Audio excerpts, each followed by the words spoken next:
High friends welcome to my channel. आज के आमार भिडियो 3 থেকে 5 বছর বয়সের বাচ্চাদের জন্য কিছু ব্রেন বুস্টিং অ্যাক্টিভিটি। এগুলো করলে কি হবে, এগুলো করলে ওদের কনসেন্ট্রেশন ভালো হবে, রিজনিং স্কিল ভালো হবে, লজিক্যাল থিঙ্কিং বাড়বে, ফোকাস বাড়বে, ওদের আই কোঅর্ডিনেশন খুব ভালো হবে এই অ্যাক্টিভিটিগুলোর মাধ্যমে। প্রথমে অ্যাক্টিভিটিগুলো শুরু করার আগে বলি, যদি আমার ভিডিওটা আপনাদের ভালো লাগে তাহলে প্লিজ একটা লাইক করবেন, শেয়ার করবেন, একটা কমেন্ট করবেন। আপনাদের কমেন্টগুলো আমার কাছে ভীষণ মূল্যবান। আর পারলে আমার চ্যানেলটায় যদি মনে হয় ভিডিওগুলো হেল্পফুল আপনাদের কাছে, তাহলে প্লিজ আমার চ্যানেলটা সাবস্ক্রাইব করবেন। আমার প্রথম অ্যাক্টিভিটি হলো কমপ্লিট দ্য প্যাটার্ন।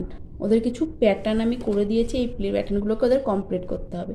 যেমন প্রথমে স্টার দিয়েছি, তারপরে সার্কেল, তারপরে স্টার, তারপরে সার্কেল, তারপরে কি হবে, তারপরে এখানে স্টার হবে। তাহলে ওদের এই স্টারটা এখানে লিখতে হবে। পরেও ঠিক কিছু ইমোজি এঁকে দিয়েছি, প্রথমে স্মাইলি, তারপরে স্যাড, তারপরে আবার স্মাইলি, তাহলে পরে কি হবে সেটাকে ওদের লিখতে হবে। এইভাবে এইগুলোকে পুরো এরকম আপনারা অনেক রকম প্যাটার্ন করে দেবেন, ওরা প্র্যাকটিস করতে পারবে। Tick and colour same object. এখানে আমি কিছু অবজেক্ট দিয়ে দিয়েছি, আর এখানে সব উল্টোপাল্টা করে আরও অনেক দিয়ে দিয়েছি। ওদের সেম অবজেক্টটাকে খুঁজে বের করতে হবে, বের করে এখানে টিক দিতে হবে। যেমন এখানে আমি এই অবজেক্টটা দিয়েছি, এখানে অনেকগুলো দিয়ে দিয়েছি, ওর ভেতর থেকে যেটা ঠিক সেটাকে ওকে টিক চিহ্ন দিতে হবে। এখানে স্টার দিয়েছি, এখানে অনেক রকমের স্টার করে দিয়েছি, স্টারের মতো শেপ অনেক কিছু করে দিয়েছি, এখানে যে স্টারটা ঠিক সেটাতে টিক দিতে হবে। এখানে যেমন ট্রায়াঙ্গেল করে দিয়েছি, এখানে অ্যারো করে দিয়েছি, এখানে অনেক রকম অ্যারো দিয়েছি, সেই অ্যারোর যেটা ঠিক সেটাতে ওদের টিক চিহ্ন করতে হবে। এইগুলো করলে কি হবে, ওরা যে কোনো জিনিসে ফোকাস করতে পারবে, ফোকাস বাড়বে, ওদের লজিক্যাল থিঙ্কিংটা খুব বাড়বে। যে কোনো জিনিস ওরা লজিক দিয়ে বুঝতে শিখবে, লজিক্যাল থিঙ্কিংটা বাড়বে, আই কোঅর্ডিনেশন বাড়বে, আর কনসেন্ট্রেশন তো বাড়বে।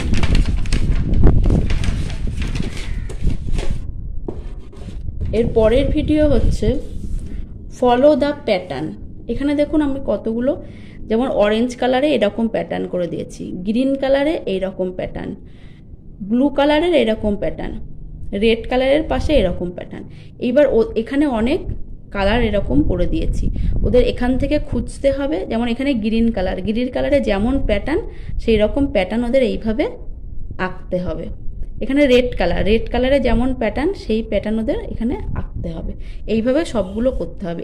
এইগুলো করলে কি হয়, ওদের যে কোনো জিনিসের কনসেন্ট্রেশনটা ভালো হয়। Identify of left and right position, কোনটা লেফট পজিশন আর কোনটা রাইট পজিশনে আছে সেটা ওদের আইডেন্টিফাই করতে হবে। ছোট বাচ্চাদের লেফট আর রাইট শেখানোর সবচেয়ে সোজা উপায় হলো আপনার হাতটাকে এইভাবে রাখুন, রেখে যেটা সোজা এল সেটা হচ্ছে লেফট হ্যান্ড, আর যেটা উল্টো এল সেটা হচ্ছে রাইট হ্যান্ড। তাহলে ওদের নিজেদের হাতটাকে রেখে ওদের বোঝান যেটা সোজা এল সেটা হচ্ছে লেফট সাইড আর উল্টোটা হচ্ছে রাইট সাইড। তাহলে এখানে বলেছে সার্কেল দ্য লেফট হার্ট, তাহলে এই লেফট হার্টে সার্কেল করতে হবে। সার্কেল দ্য রাইট ফ্লাওয়ার, এই রাইট ফ্লাওয়ারে এইভাবে সার্কেল করতে হবে। আমার পরের অ্যাক্টিভিটি হলো which colour is present all box. এখানে 3টে বক্সে কালার উল্টোপাল্টা করে দিয়ে দিয়েছি, কোন বক্সে 3টে কালারই আছে সেটা খুঁজে বের করতে হবে। এখানে যেমন ব্লু, রেড, অরেঞ্জ, এখানে অরেঞ্জ, গ্রিন, এখানে রেড, অরেঞ্জ, গ্রিন, এখানে ব্লু, গ্রিন, অরেঞ্জ। তাহলে সবগুলোর মধ্যে কি আছে, অরেঞ্জ। তাহলে অরেঞ্জটাকে ওকে সার্কেল করতে হবে বা টিক চিহ্ন দিতে হবে। এখানে হচ্ছে কমন লেটার, সেমই প্যাটার্ন একটু অন্যরকম, কমন লেটার। এখানে কতগুলো লেটার উল্টোপাল্টা করে দেওয়া আছে, এবার কোন লেটারটা 3টের মধ্যেই আছে সেটাকে খুঁজে বের করতে হবে। যেমন এখানে এ, প্রথম লেটার আছে এ, এবার এইগুলোর মধ্যে এ কোথাও নেই, তাহলে এটাকে এরকম কেটে দিতে হবে। তারপরে আছে বি, এইটাতে নেই, তাহলে বি কেটে দেবো। তারপরে আছে এল, এটাতে সবগুলোতেই আছে, তাহলে 3-4টের মধ্যে কমন লেটার হচ্ছে এল। এই ধরনের রিজনিংগুলো যারা কম্পিটিটিভ এক্সাম দেয় তারা জানে যে তাদের এই ধরনের রিজনিংগুলো আসে, কিন্তু সেখানে সেগুলো একটু টাফ হয়। এটা ছোট বাচ্চা, তার জন্য একটু সোজা করে দেওয়া হচ্ছে। এইভাবে রিজনিংগুলো যদি ওরা ছোটবেলা থেকে প্র্যাকটিস করে তাহলে বড় হলে ওদের খুব ভালো হয়। এখানে দিয়েছে find in the letter to find out the transport. এখানে আমি 1 2 দিয়েছি 20 পর্যন্ত। এখানে কতগুলো লেটার এইভাবে দিয়ে দিয়েছি ABCD করে এই পর্যন্ত। এইখানে আমি কতগুলো নাম্বার দিয়ে দিয়েছি। এই নাম্বারগুলো দেখে দেখে ওরা এখান থেকে লেটারটা লিখবে। এখানে যেমন 1, তাহলে এখানে 1 এর A, 5 এর E, 18 এর R, 15 এর O, 16 এর P, 12 এর L, 1 A A, 14 A N, 5 A E। এইবার দেখুন পুরো একসঙ্গে করলে AERO অ্যারো PLANE এরোপ্লেন। এবার এখানে লিখবে ওরা AERO PLANE এরোপ্লেন। এইভাবে ওরা অনেক ওয়ার্ড শিখতে পারবে। এইভাবে নাম্বারগুলো আপনারা বুঝে বুঝে পাঠাবে, যাতে একটা ওয়ার্ড আসে সেইভাবে ওরা ওয়ার্ড অনেক শিখে যাবে। এইটা করতে আমার ছেলে খুব আনন্দ পায়, ও অনেক কিছু এটা করতে পারে ভালো।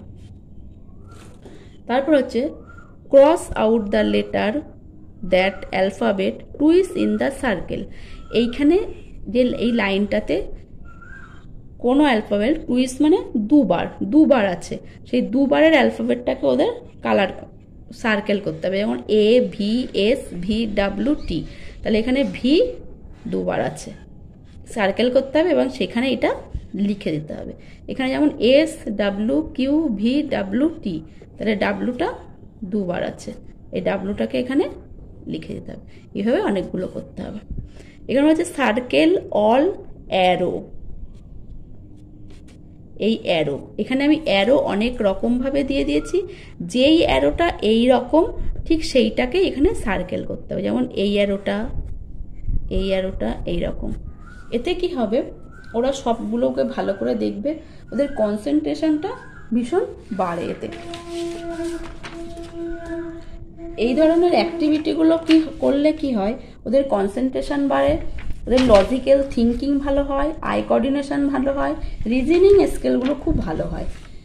আপনারা এইভাবে বাড়িতে প্র্যাকটিস করিয়ে দেখবেন, বাচ্চার খুব উপকার পাবেন। আর যদি আপনাদের আমার ভিডিওগুলো ভালো লাগে তাহলে প্লিজ চ্যানেলটা একটু সাবস্ক্রাইব করবেন, একটা লাইক করবেন, শেয়ার করবেন, কমেন্ট করবেন। Thank you.